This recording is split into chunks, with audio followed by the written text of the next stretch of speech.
Uh, cool. I think we can start. It's already time, guys. It's 11:01. Yeah, so firstly, good morning and welcome back to your own channel, Scholars. I know it's a Sunday morning, must be a little drowsy, but we're in a hurry to complete chapter 9. So that's why we have a class on Sunday. Um, but yeah, I think it'll be like a shorter session than the normal ones we usually have. So nothing to worry about. Um, okay, so as I was discussing industrial revolution in yesterday's class, we've started off the topic and we've almost come till discussing about coal industries, like yeah, coal, like how's the coal made, those three inventions made by the generation of grandson, father and son. Like we've seen a lot of stuff. Now we'll move on to talk about the next sub themes of this chapter. So heads up that it's a continuation of chapter 9, which is part 2. Okay, a couple of you are already here. So just wanted to say hi to you. Trisha, hi Trisha, good to see you back after so long. Kiran is also here. Hi Kiran, good morning. Um, okay, I'm hoping others will join in the meanwhile. I'll do the introductory part in the next 2-3 minutes. So, yeah. Cool. As most of you all know, my name is Nikitha and I'm the history educator here at Unacademy Scholars channel. I take classes for both standard 11th and 12th. And as far as my educational qualifications are concerned, I have recently graduated from Ashoka University with a bachelor's degree. I have a major in history and a minor in political science. So, talking a little bit about Unacademy's Plus subscription, you can actually learn live from the comfort of your own houses. There's unlimited access to all of these courses taught by top educators of India. And then there are regular doubt clearing sessions, answer writing sessions, exhaustive coverage of syllabus, mentorship and guidance, study materials, practice tests, and also live test series. So, these are a couple of benefits. The way you can actually avail these benefits is by subscribing to Plus, where we have 6 different ranges of subscriptions starting from 6 months to almost 24 months. The prices are clearly visible on the screen. These ones on the left are the actual prices, but if you use the code which is TUM10, you will basically get a 10% off on the subscription, and these are the post discounted prices. Talking about Iconic, we have personal mentorship, live doubt solving sessions, weekly reports, parent connect, and also study planners are available. So, in order to redeem these benefits, one has to subscribe to Unacademy Iconic. We have 9 subscriptions here, 9 different ranges, starting from 3 months to 48 months. Again, the same thing, the prices here on the left are the actual prices, these are the post discounted prices. And nextly, there's something called as Unacademy's Combat Scholarship Tests. As the name suggests, it's a scholarship test. The questionnaire is as such that 30 questions will be given and you have 60 minutes to answer. The questions are available both in Hindi and English. So it happens every Sunday at 1 p.m. So it's like 2 hours away from now. It is a great opportunity for you to test yourselves, guys. So I would highly recommend to enroll yourselves and take part in the quizzes. It's a helpful thing. Okay, that's a little bit of the pitch. Okay, Trisha has a question. Tomorrow the part 3 session will be there. Trisha, we actually don't have a class on Mondays, right? So Mondays the class is for 12th standard. So in that case, your part 3 session will be on Tuesday, Trisha, which is day after tomorrow.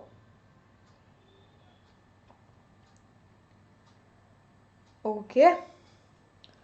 Cool. So with that being said, I think we can go ahead and start talking about cotton spinning and weaving. At any point of time, anybody has any questions, please feel free to drop a question in the chat box. Okay, so we've talked about like 4 things which will be very important, and we'll be discussing in detail about those 4 industries, right? The first one is the coal industry, which we already discussed yesterday. The next is cotton spinning and weaving, which we'll be discussing now. And the third element, which is steam power, we'll be discussing in the later part of the class. Right? So this is about cotton spinning and weaving. So the British people, so majorly we'll be talking about only British here, like Britain, right? We're not talking about the entirety of Europe, but in case when I'm referring to the entire Europe, I'll make a point specifically there. But if I don't specify anything, it means I'm talking about only the Britain part of it, right? So the Britain people, basically whatever clothes they were supposed to wear, they were usually made up of wool. The reason being the temperatures are super low, like it's super cold. It makes sense for people to make their clothes out of wool, right? And then there was also another material used, which was flax.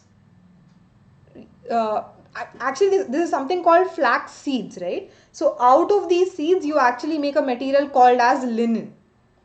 Just like, for example, from cotton balls, we get cotton. From silkworms, we get silk. In the same manner, from flax seeds, we get something called linen, right? So that's linen. So they use these two materials to make their fabric and their clothes. But from the 17th century, there was some sort of change happening in the materials used, right? Why is that?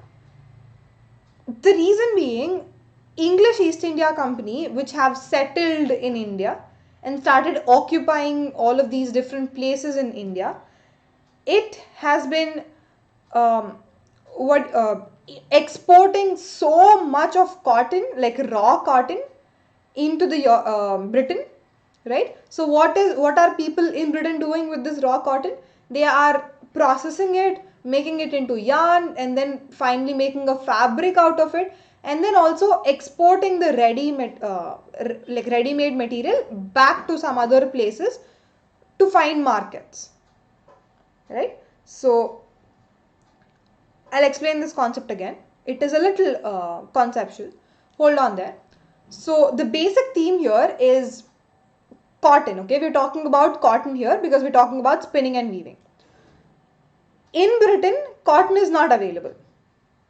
But there is so much of machinery in Britain to process the cloth and to make a fabric out of it.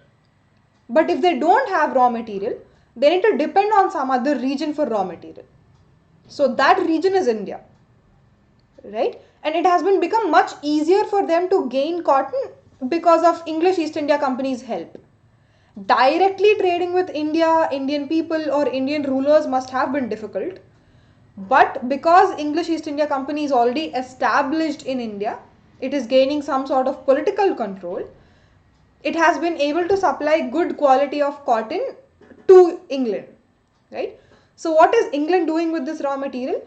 It is putting it into the industries, cotton textile industries and stuff, and then making a cloth out of it. Just the raw cotton is exported, right? You have to like process that raw cotton, make yarn, make fabric, and then make a particular garment out of it. That's like a huge process. So all of that is made in Britain. But honestly speaking, cotton does not have much market value in Britain because Britain temperatures will not allow people to wear cotton, right? If they wear cotton, they'll freeze to death, right? Because cotton is not going to protect your body from cold. So the only thing that's happening in Britain is manufacturing. And once the goods are ready, once the garments are ready, they are exported back again to the eastern parts of the world, mainly India and China, right? And then they'll be sold in the Indian markets itself. So now you get the point. Raw material, selling, everything is from India. But the only thing is that made in Britain products, right? They are manufactured in Britain. Yeah. So, okay. I'm hoping that concept is clear. Any questions still here, guys? Tanishk is here. Hi, Tanishk.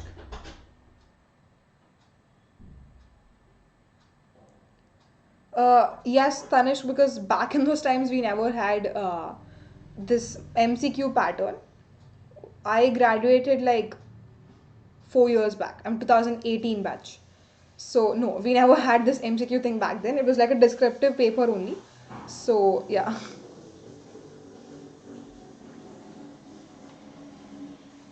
Okay, Trisha has understood. I'm hoping everybody else also understood. Um, cool.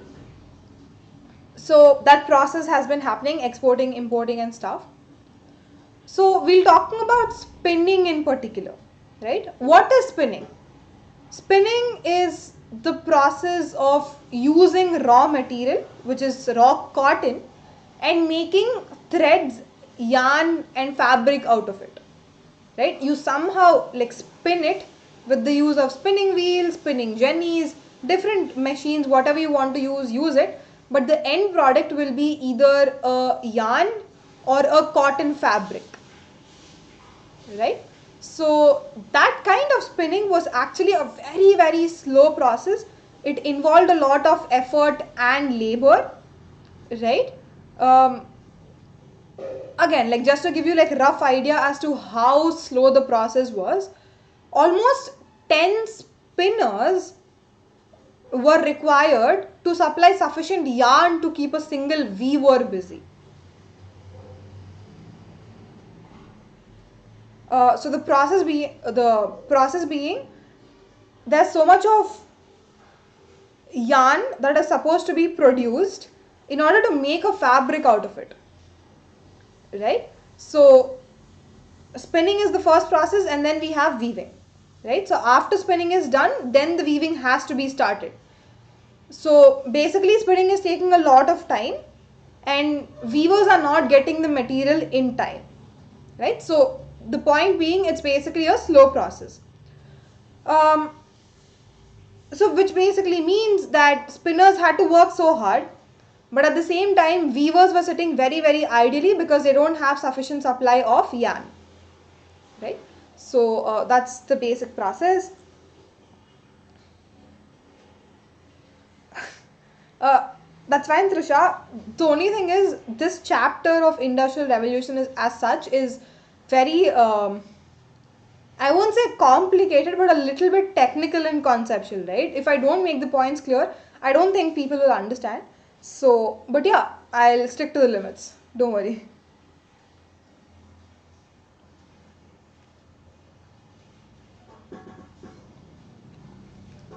Okay. But a series of technological inventions, yeah, because of introduction of machinery and stuff, this time gap which has been there between spinning and weaving, that has been closed, right? Not entirely closed, but probably instead of 10 spinners, probably now only 3 or 4 spinners are needed to keep one weaver busy. Yeah, so that gap has been slowly decreasing, which is a good thing, right? um, to make this process of spinning even more efficient, yeah, the production gradually shifted from the houses of spinners and weavers to factories. So what do we see here? The enlargement of the industry. Let's say there are only like 2 spinning machines or something at home. Now because they have transferred it into a factory setting, probably they now have more space to establish 4 to 5 spinning machines, which means they will have greater profits, right? So that's like a whole lot of business level thing. And from the 1780s, whatever changes that were happening in the cotton textile industry, it basically symbolized the whole British industrialization in some sense, right? What I mean by this is whatever is happening in the British industries, in the cotton industries, the same thing has been happening in other industries of British as well. So what do I mean by this? It basically has 2 features, so we'll be talking about 2 features. The first one is raw cotton had to be entirely imported. The same thing I was saying, that raw cotton is not locally available in Britain and therefore had to be imported from India, right? Raw material is imported from some other places, but at the same time, when the cloth is ready, it is being exported to a different region, right? So the characteristics are Raw material is being imported, finished cloth is being exported. It's almost the same with every other industry in Britain at that point, right? Okay, so that's characteristics of British industrialization.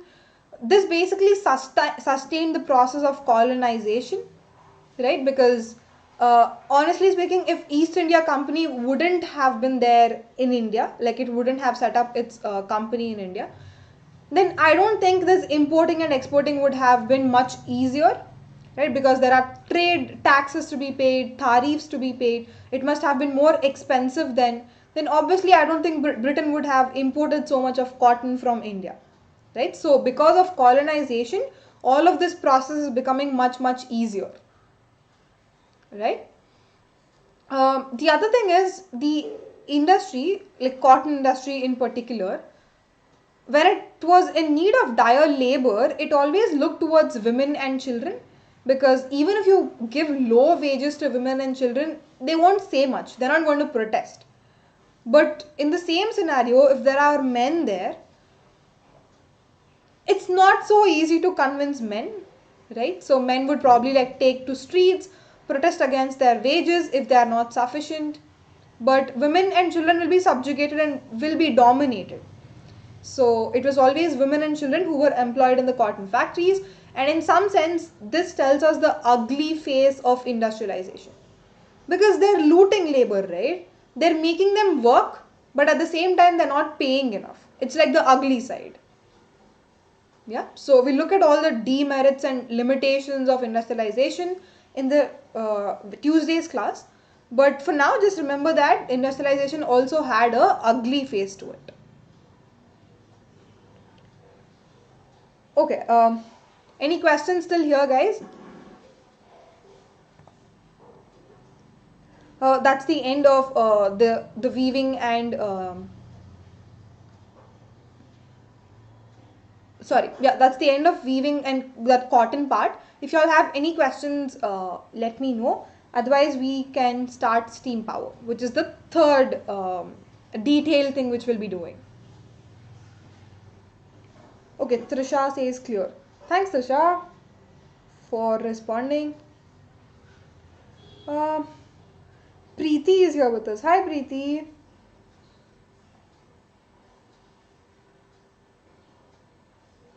Cool. So with that as the background, we'll probably look at steam power right now, right? Steam is something that have been very widely used in the 18th century and 19th century England. So who invented this? How was it used? Was there any disadvantage out of it? Yeah, we look at all of those questions in this particular sub theme.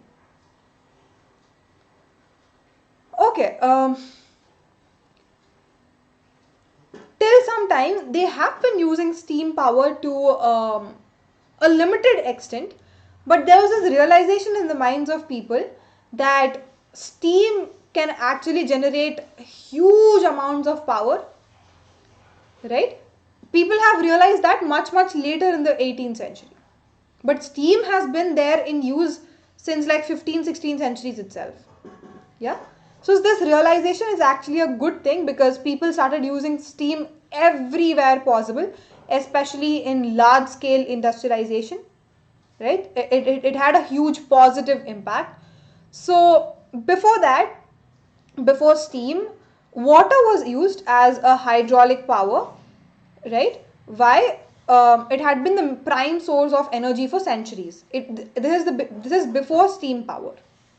What was used? Water was used. And what was the power? Hydraulic power. But honestly speaking, it was not that effective. It had certain limitations to it, certain disadvantages, because most of it depended on the seasons and the speed of the flow of water.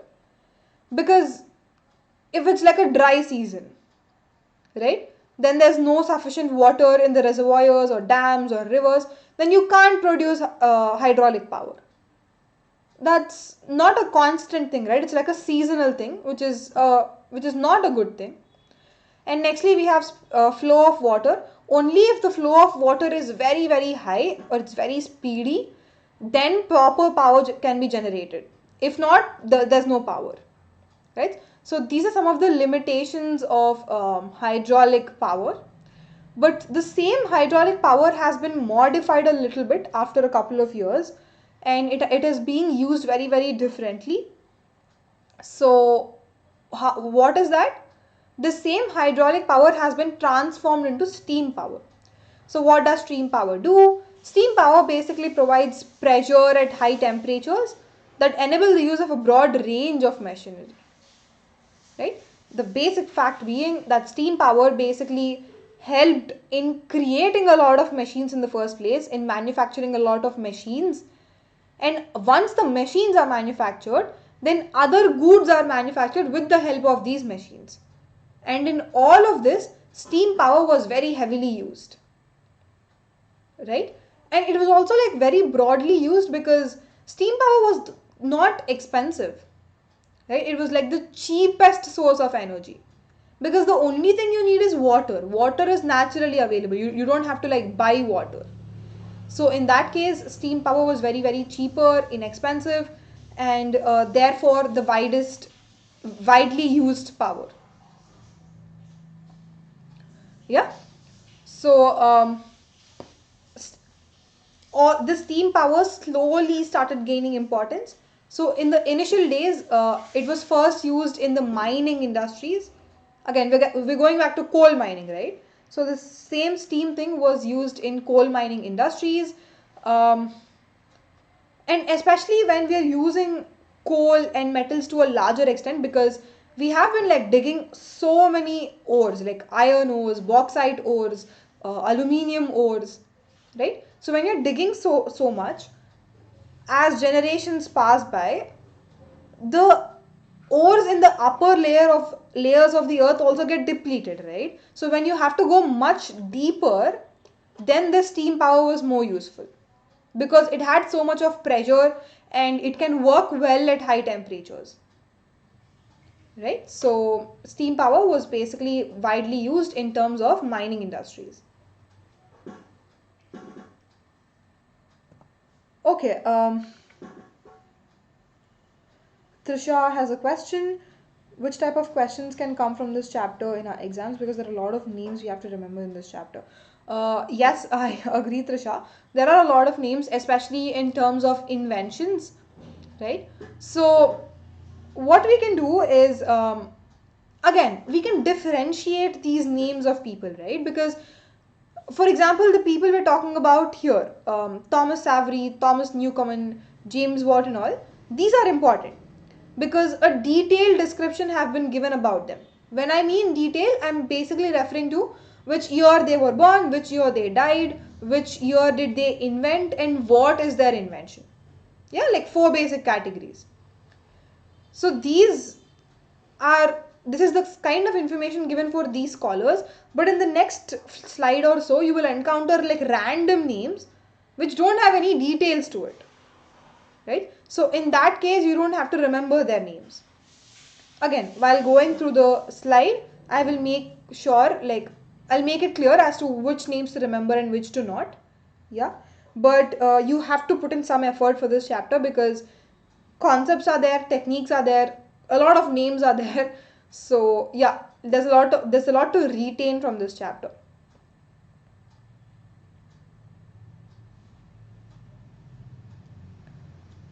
Okay, so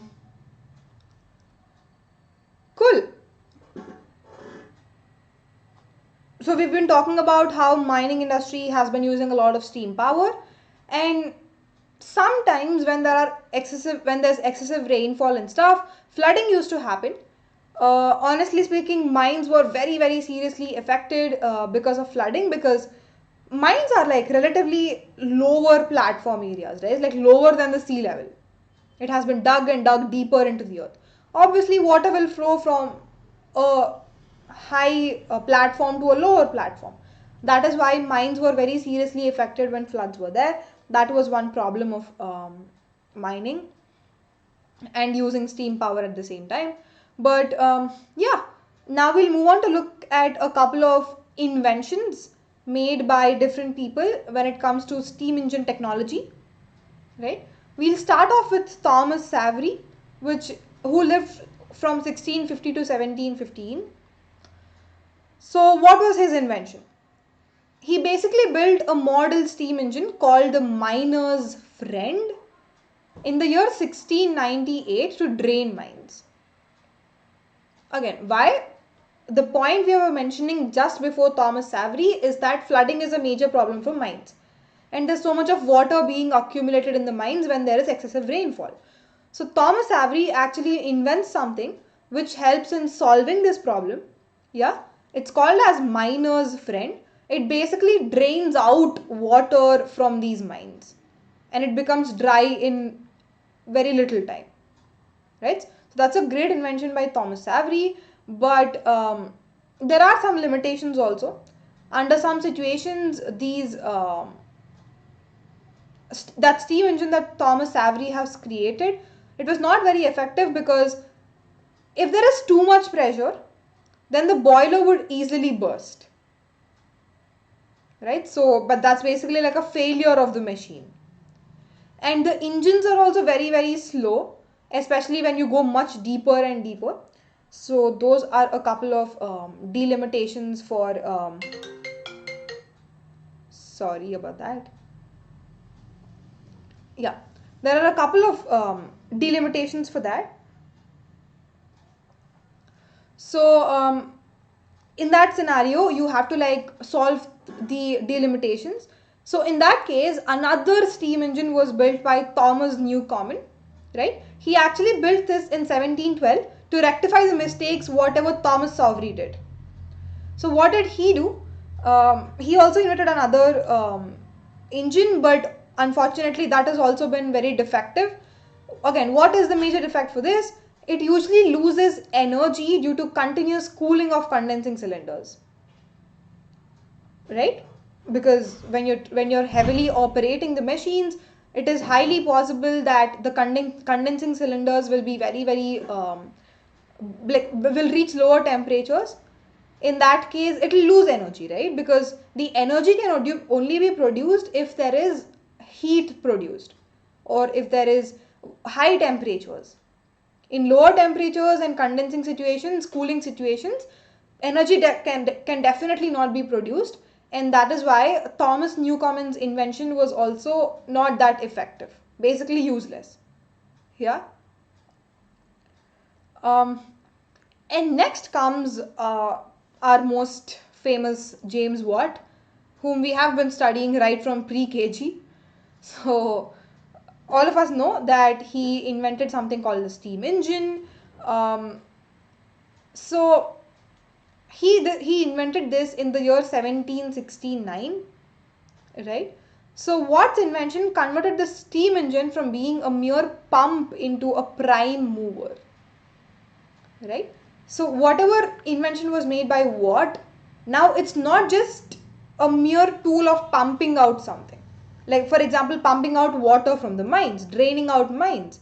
That is not the only purpose of Watt's invention, but it has become like a prime mover, right? It has been able to facilitate some other sorts of things.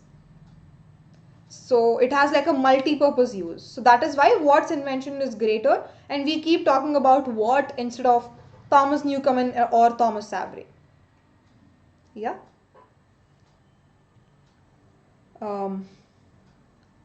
So that's Watt's invention.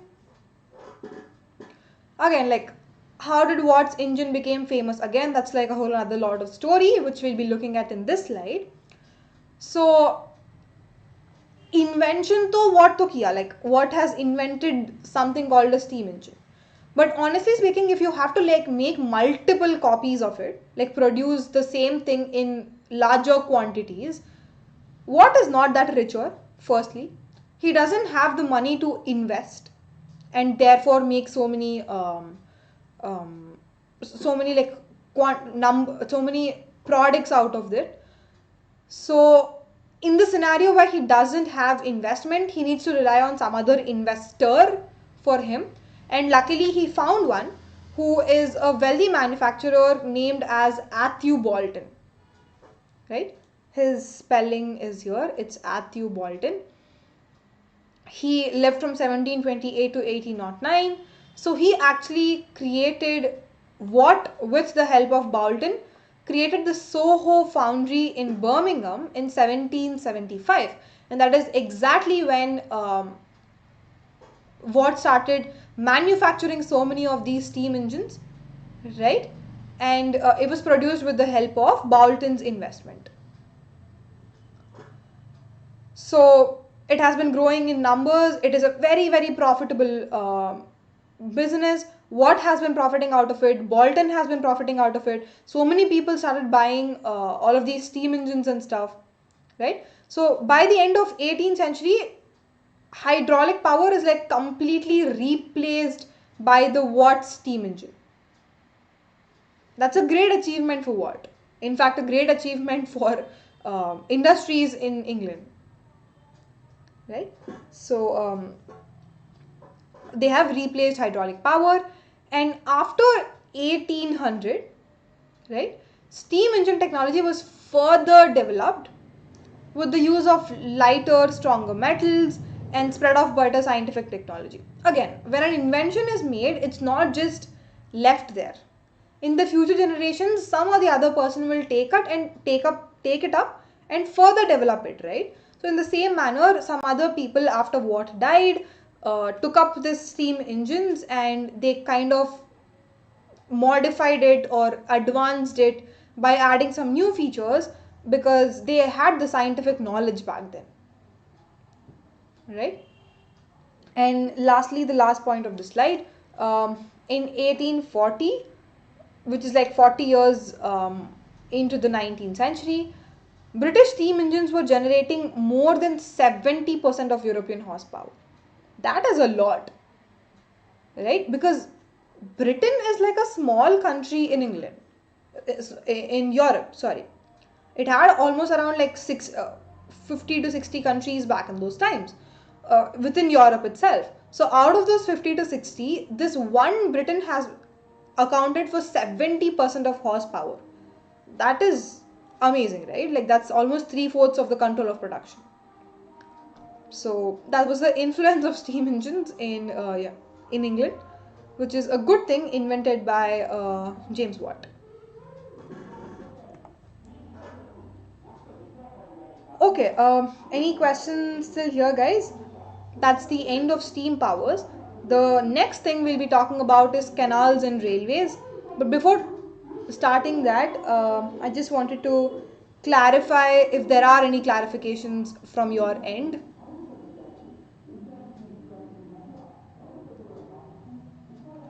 Just type them down in the chat box if you have any questions.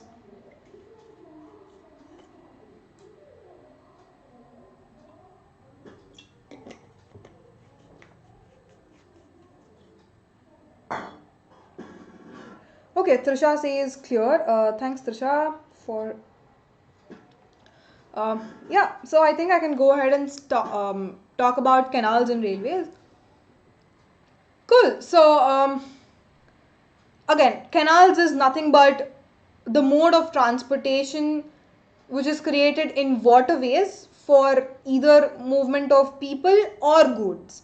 But in this context, mostly it was goods, right? So, initially they were built to transport coal to cities. Like the sole purpose of building canals initially was to transport only coal, right? From the coal mines to whichever city it wants. So this waterways was used because it was much cheaper, right? When compared to roadways. So that's why canals were very, very widely used. So again, it's expensive via roads and also because coal is very bulky, right? It has a lot of density to it. It is very bulky. It's a lot of weight. So in that scenario, if you have to transport it by road, it will take many days together. But if it's on water, because of all of those physics principles we learned like buoyancy force and all that stuff, something, I'm not clear about the physics part, but because of all of that, it's much easier to transport via water, right? So the demand for coal as industrial energy and for heating and lighting homes and cities grew constantly. Like people just needed coal for everything, not just for industrial purposes, but also for daily use, because in order to light up your homes, you need coal. In order to heat your rooms, you need coal.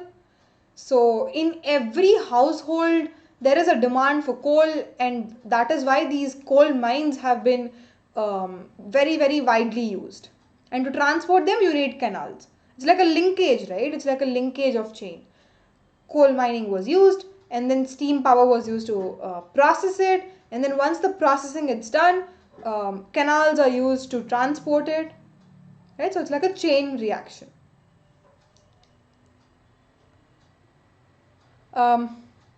Okay, so the making of the first English canal, right? Like the first of all, it was actually the Worsley Canal made in the year 1769 by James Brindley. It had no other purpose, honestly. As I was mentioning, its only purpose is to carry coal from coal deposits at Worsley, which is near present-day Manchester city, right? It's near, like in the outskirts of Manchester. So its only purpose is to carry coal from the outskirts of Manchester to within the city of Manchester, right? So that's the only purpose, and that's the first invention by James Brindley. Again, this name is important. Make note of it. Okay, Murari is here. Hi, Murari. Yeah. So canals were usually built by big landowners, obviously, right? Because normal people don't have money to build such huge things. It was only like big landowners with lot of resources and wealth who had the ability to build these canals. But it's not that they want to do some sort of philanthropy work or try to develop the society. No, they're not looking for that. The only thing they're concerned about is their own profits. Again, it's a fact that if canals are built, if people invest in building canals, then their value of mines will increase, their quarries prices will increase, right? Or their land prices will increase. It's like a whole lot of real estate thing. So it's just to serve their own interests that these big businessmen or big landowners have invested in building canals. The confluence of canals created marketing centers in new towns. Obviously, when so much of stuff is being exported, being transported via canals, wherever the canal ends, that's like a huge marketplace. People come there and buy stuff and all. Yeah. Okay. Moving on to the next slide. Let's look at random example of Birmingham only, right? Birmingham back in those days was like the second biggest city or something after London. Yeah, so Birmingham is like a very great city. I think even now Birmingham is kind of huge in England. So this particular city, it owed its growth to the position at the heart of a canal system. Like it openly says, like people have acknowledged that only because there is a good canal system existing in Birmingham, that is why Birmingham has developed so much, right? Because this particular canal system connects Birmingham with so many other cities. For example, London. For example, Bristol, right? Bristol is also somewhere near Birmingham. So London, Bristol, Manchester, Leeds, so many different cities have been connected to Birmingham via the channels, via the canals, right? So in this situation, Mersey and Humber rivers were made as the sources, right? So start again when we talk about how important the canal systems were, or probably when trying to look at the statistical data, we will get a rough figure as to how great was it. So from 1760 to 1790, almost over for 3 decades, 25 new canal building projects were begun. Fair enough, 25 is not that huge of a number. Fair enough. In the period known as the Canal Mania, yeah, which is 1788 to 1796. So again, these 25 are building over a period of 30 years. But within these 8 years, another 46 new projects have been taken up. That is a lot, right? And also over the next 60 years, 4,000 miles of canal have been built. That is a lot, right? So this basically gives us a rough idea as to how huge this canal market was. Okay, so that's canals. From here, we've done the canal part. We'll slowly move into the locomotive part. Locomotive is nothing but the invention of railways. Yes. So, yeah. The first steam locomotive. Locomotives have been there before also, but we're talking about locomotives that have been powered by steam now. We call them as steam railways or steam locomotives. It was Stephenson's rocket, which appeared in the year 1814. So if anybody asks you when was the first steam locomotive invented, it's in the year 1814 by Stephenson. Right? Railways also emerged as a new means of transportation that was available throughout the year, both fast and cheap to carry passengers and goods. Again, it's complementing waterways, right? Just like how waterways are cheaper and faster, in the same way, railways are also cheaper and faster. Yeah, but it's a relatively a new thing because railways have been introduced only in the 17th, 18th centuries. The advantage of railways is not just goods, but also people were carried during. People could also like move from one place to another. But when it comes to waterways, only goods can travel, right? So that's the edge of railways over waterways. So the introduction of railways actually combined two different inventions. The first is iron track, which replaced the wooden track in 1760s. Yeah, we see all of these railway tracks right now built of iron, but before that we used to have wooden tracks. That was one development. And the other is the haulage along it by steam engine. Haulage is like the commercial trade, right? Commercial trade is also happening because of introduction of railways, which is powered by steam engines. So, yeah. The invention of railways took an entire process of industrialization to a second stage.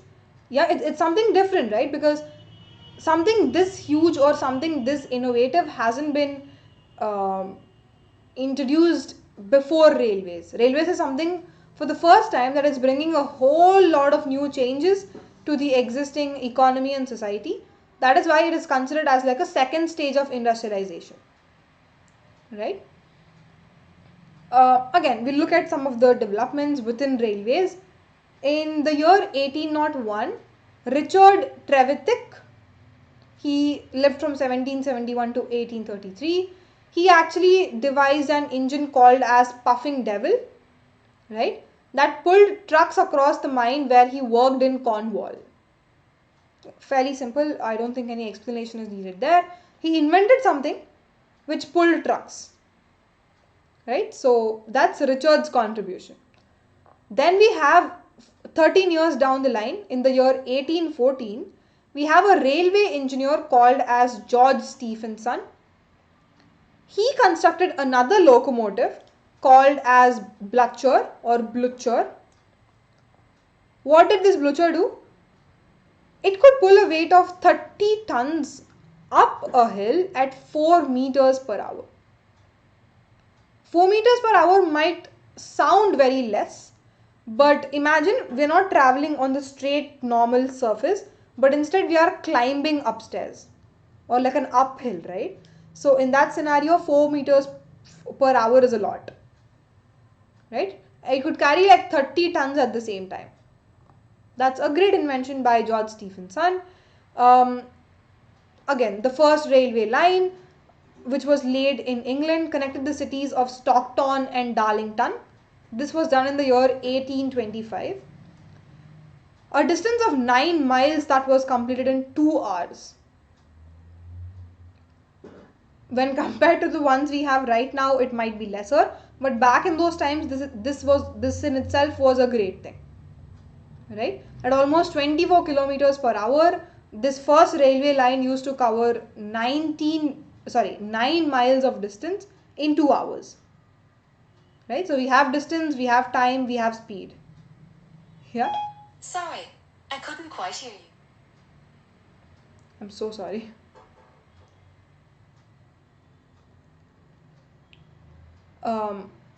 So yeah, that's Blucher and also the first railway network. But before going further, Trisha has a question. What is haulage? Haulage is nothing but commercial trade on a large scale, Trisha.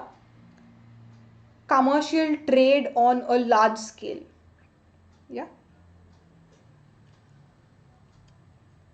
Uh, okay, Choti Singh is here. Hi, Choti Singh.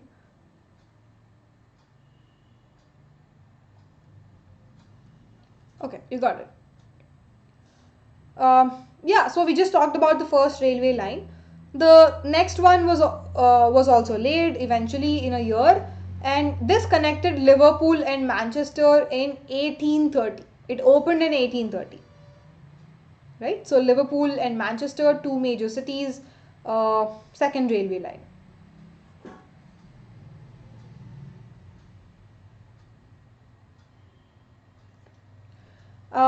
And within 20 years, by almost like the mid 19th century, speeds of 30 to 50 miles an hour were usual, right? Here we're only talking about 15 miles an hour.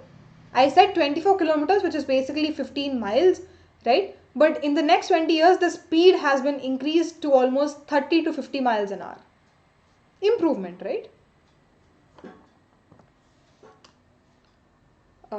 Yeah. So in the 1830s, the use of canals revealed several problems, right? Slowly the problems have come to the surface. For example, the congestion of vessels. Like, people are so greedy that they're putting so much weight onto that barrel that the movement of the barrel on the water has become very slow, especially at some stretches of canal where there are so many obstructions. And for example, if there's winter going on, and let's say there's so much of frost, like snow and stuff, then the whole surface of water is covered with snow. In such cases, the boat can't navigate further, right? And sometimes there are floods, sometimes there are droughts, which again is not a feasible condition for the canals to operate, right? So all of these were like a problem to the usage of canals, and in such scenario, railways actually proved to be as a convenient alternative solution or alternative method. Yeah. So railways are now becoming a alternate source of transportation, which is also cheaper. Yeah. So, just to give you like a stat again regarding railways, about 6,000 miles of railways, which is almost equal to 9,000 kilometers, was opened in Britain between 1830 and 1850. And this 6,000 miles can basically be clubbed into two short bursts, or like which happened between two specific phases. The first one was called as Little Railway Mania of 1833 to 37. Like within 4 years, 1400 miles of railway line was built, which was called as Little Railway Mania. But on the other hand, we have something called Bigger Mania, which is 1844 to 47, span of 3 years, where 9500 miles of line was constructed. Huge, right? That's like almost covering entirety of England, because that's the only landmass they have. Yeah, so they used vast amounts of coal and iron, employed large number of workers, and boosted activity in the construction and public work industries. So just laying down railway lines needed a lot of things to happen. For example, it needed a lot of coal and iron because iron was used to lay down railway tracks, coal was used for running of the train. So, which means just because railways are interested, coal industries and iron industries have also become very, very busy. Right? At the same time, in order to construct so many miles of railway lines, large number of people have to be recruited as workers. So people are basically getting employment, right? Construction activities, public work industries have been boosting. So it's like a causal effect, right? Because of railways, there are so many other things that also which are happening, which are like happening in the society. Yeah. Do we have to remember these years? Trisha, no. You don't have to remember these years. But just remember the concepts of little railway mania and bigger mania. Right? You don't have to like by heart the years. Um, Most of England had been connected by railways by 1850, the point I was making earlier. Um, okay, so till now we have been talking about a lot of inventions, like um, this person invented this thing, some random X person invented something else, like a lot of inventions are taking place. But who were these inventors? Did they have any skill? Did they have technical know-how? Were they knowledgeable? Was it a fluke? Were they lucky enough to invent something? What is it? Like, who are these people? So we'll answer that in this sub-theme. It is interesting to find out about the individuals who were responsible to bring about these changes, right? Like what's their background and stuff. Honestly speaking, only few of these inventors were trained scientists. Like they have some knowledge, they have some scientific knowledge, but only few of them, not all of them, right? These few people basically had education in basic level of sciences like physics and chemistry, right? But not much, not like superior knowledge which scientists have right now, but very, very basic science knowledge. I mean, also because since these inventions did not require full knowledge of the laws of physics or chemistry, right? It was not needed much, so people did not learn much. And advances could be and were made by brilliant but intuitive thinkers and persistent experimenters. The point being, if somebody is interested in inventing something, most of the times it was a fluke, or it was because they were curious to invent something, or it was because they had the talent to invent something, but definitely not the technical knowledge or the technical know-how, right? So that's completely contrasting the inventions which take place right now, right? Because if you look at the 21st century, if something is being invented, it means that so much of work has been put behind. Like there's a scientist, he has studied so much, like so many years of education, so many years of training, so many experiments. After so many failures, he comes up with one invention. That's like a huge process. But honestly speaking, back in those times, all of these inventors didn't put in so much effort. I mean, they must have, but not this much effort. And mostly they did it out of their interest, not because they wanted to invent something. Yes? So, dozens of scientific journals and published papers of scientific societies appeared in England between 1760 and 1800, right? Um, so once this has been invented, right, then the knowledge was spread in the smaller towns as well. How were they spread?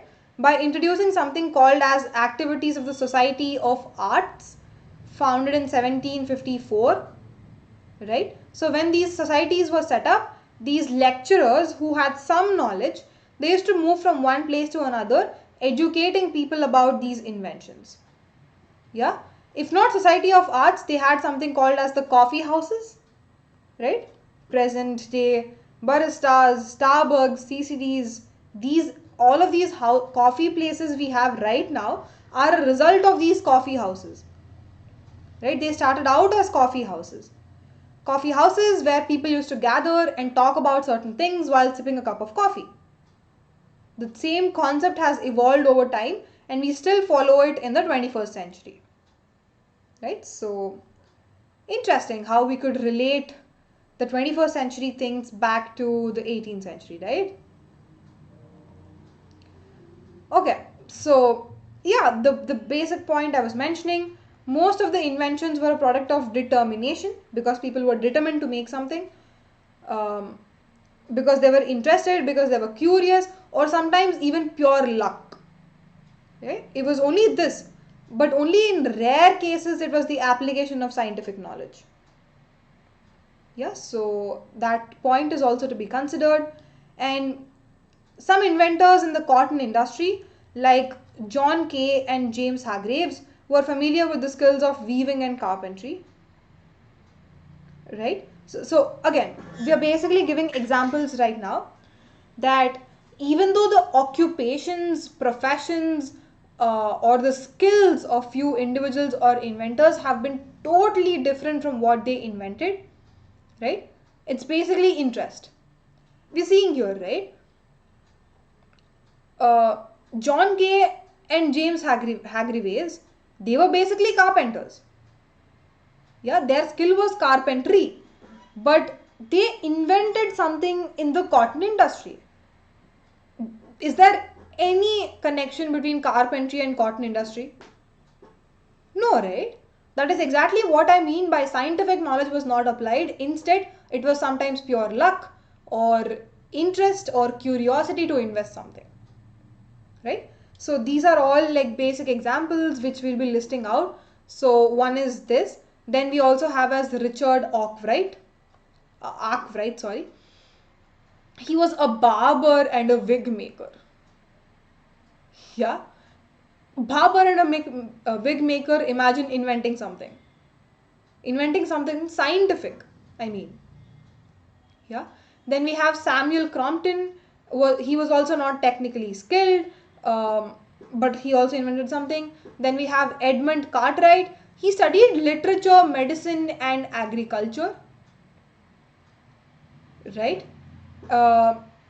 He wanted to become a clergyman, like a priest in the church or something, and he had no knowledge of mechanics, but he also invented something. Right? So the point being, there's no connection between your skill and your profession. Yes? So again, Trisha, going back to your point regarding to remember names or not, we have names here, right? Like Richard, Edmund, Cartwright, James. All of these names you don't have to remember because there's no information about them. It's just the mentioning of names. The textbook never told us what they invented, when did they invent it, what was it used for. So only if you have those sort of things, then you remember the information. Right? So for these, it's not needed.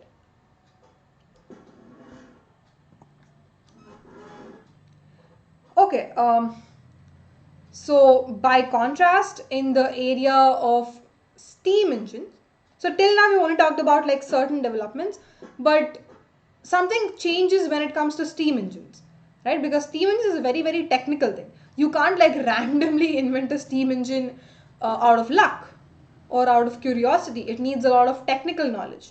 So that's why in steam engine technology, people only who were talented, who had so much of relevant information, relevant knowledge, only they were able to make inventions. For example, Thomas Savery, right? He's an army officer, and during his army thing, he had some sort of knowledge of mechanics. He learnt mechanics. Then we have Thomas Newcomen. He was also a blacksmith and locksmith. That is why he knows how to use mechanic. And then we have James Watt, who also had a strong mechanical bent, All of these people have relevant knowledge. That is why they came up with these inventions, right? But again, going back to the previous point, no connection between skill and knowledge. We have somebody called John Metcalfe. He's actually a road builder. He used to personally survey surfaces of roads and plan them, but he was blind. Surprising, right? Because in order for you to survey something, the first and foremost thing you need is your eyes. Because you need to look at certain things, draw a map of it, like come up with a figure, come up with a plan for it. But surprisingly, John Metcalfe was blind. He couldn't see anything.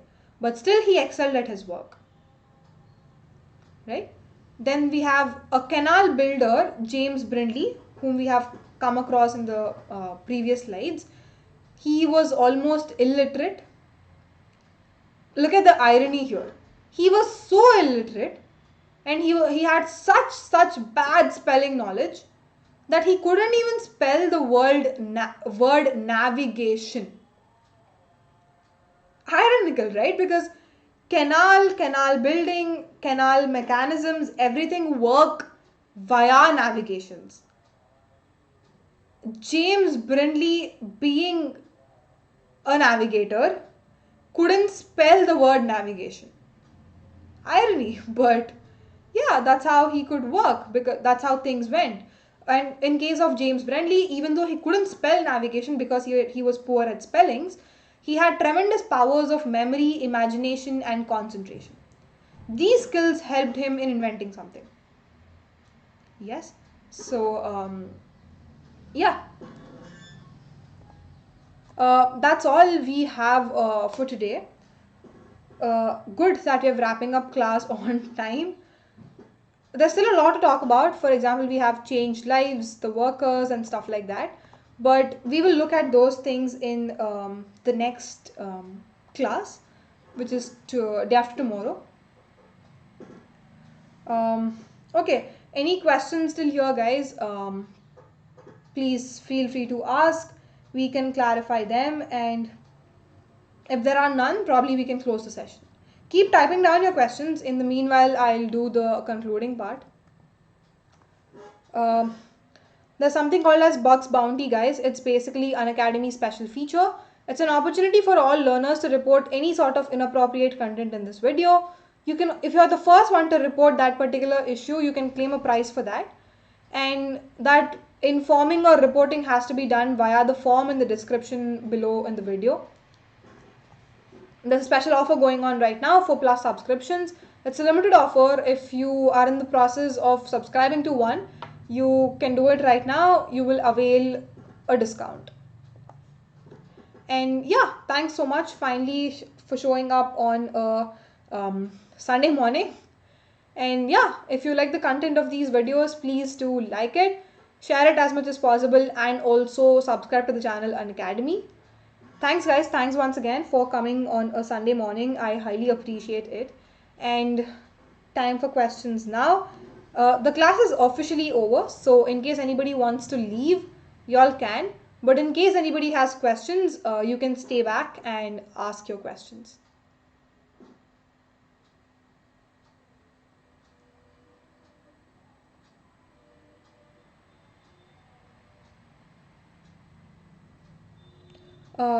Thanks, Trisha, for tuning in. I hope you understood stuff. Okay, Trisha says all clear. What about others, guys?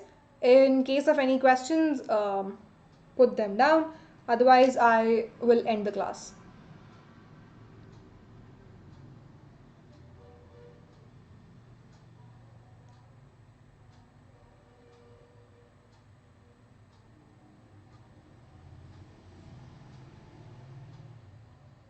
Okay, I don't seem to find any questions. Cool then, I think I'll end. Okay, so just giving you a heads up regarding the next class. It is on Tuesday at 6 in the evening, casual timings only. It's not a morning class. So I'll see you then. Till then, have a great weekend. I know I've taken up 1 hour of your time, but have the remainder of the day and have fun. Yeah. Take care, guys. I'll see you soon. Bye.